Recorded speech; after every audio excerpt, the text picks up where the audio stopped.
السلام علیکم ورحمۃ اللہ وبرکاتہ۔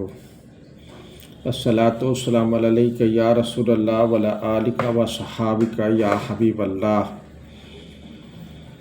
سورہ ابراہیم میں پڑھ رہا ہوں۔ تو کیا لوگ تھے، اللہ تبارک تعالیٰ کے اوپر ان کی توقع تھی، ان کو یقین تھا اللہ تبارک تعالیٰ کے اوپر، کیا یقین تھا، اسی لیے آج وہ ان کا نام باقی ہے۔ حضرت ابراہیم علیہ السلام کے فرزند حضرت اسماعیل علیہ السلام کو لے کر کے اور ان کی اماں کو لے کر کے حضرت ابراہیم علیہ السلام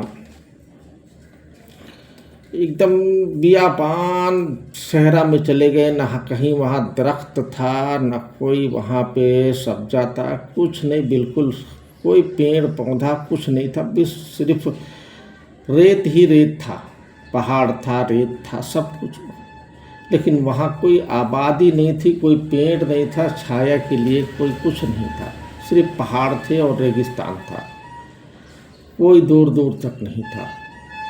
آپ براق پہ سوار ہو کر کے سرزمین شام سے آپ اس جگہ پہ پہنچے جہاں آج مکہ مکرمہ کہلاتا ہے، اور آپ نے وہاں ان دونوں کو چھوڑ کر کے 1 کلو کھجور اور 1 مٹکے میں پانی چھوڑا سا دے کر کے وہاں سے چلے۔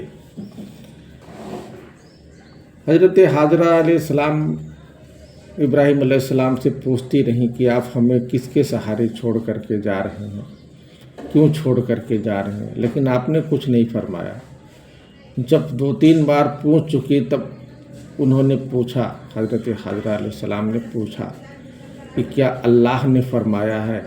آپ نے صرف اتنا کہا کہ ہاں یہ اللہ کا حکم ہے۔ اس کے بعد حضرت حاجرہ علیہ السلام نے کچھ نہیں پوچھا۔ کیا یقین تھا کہ اگر اللہ نے فرمایا ہے تو پھر جو ہے کچھ باقی پوچھنے کی بات ہی ختم ہو گئی، کوئی سوال جواب کچھ نہیں۔ حضرت ابراہیم علیہ السلام چلے گئے۔ اب یہ یقین دیکھنے کی بات ہے کہ اللہ آج ان کے ناموں کو، ان کے قصوں کو بیان کرنے کے لیے باقی رکھا ہوا ہے۔ قرآن میں ان کی تذکرے ہیں۔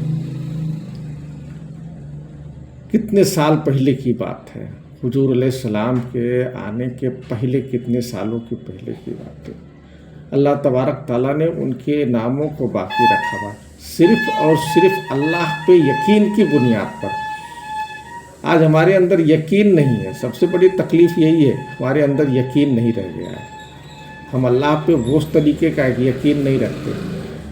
ہم رہتا ہوگا کہ نہیں ہوگا، کیسے ہوگا، کیوں ہوگا، لیکن اللہ تبارک تعالیٰ اسباب بنانے والا ہے۔ وہاں پہ آج مکہ مکرمہ ہے، اور آج ساری دنیا کے لوگ وہاں جانے کے لیے پریشان ہیں۔ ہر مسلمان چاہتا ہے کہ میں ایک بار مکہ مکرمہ کا دیدار کروں، کعبہ شریف کا دیدار کروں۔ اللہ کو بسانا تھا، کیونکہ وہ نوح علیہ السلام کے پہلے جو کعبہ شریف تھا، وہ نوح علیہ السلام کے طوفان میں، جب نوح علیہ السلام کا دور تھا، جو طوفان آیا اس میں اللہ تبارک تعالیٰ نے کعبہ شریف کو اٹھا لیا، پھر اس جگہ کو باقی رکھا۔ حضرت ابراہیم علیہ السلام، حضرت اسماعیل علیہ السلام بعد میں اسی کو واپس تعمیر کیا۔ اللہ نے اس بنیاد کو دکھایا اور اس کو جو ہے آپ نے تعمیر کیا، اور آج وہ کعبہ شریف ہے۔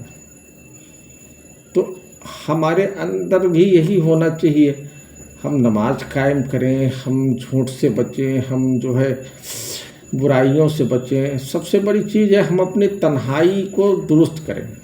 ہم تنہائی میں سوچتے ہیں کوئی نہیں دیکھ رہا ہے، گناہ کر لو، لیکن اللہ تبارک تعالیٰ تو ہر چیز دیکھ رہا ہے نا۔ اللہ تبارک تعالیٰ کہتا ہے کہ جب تم سارے کپڑے پہن لیتے ہو اس وقت بھی میں تم کو ساری چیزیں دیکھتا ہوں۔ تو اللہ تبارک تعالیٰ کے اوپر یقین رکھو اور نماز قائم رکھو۔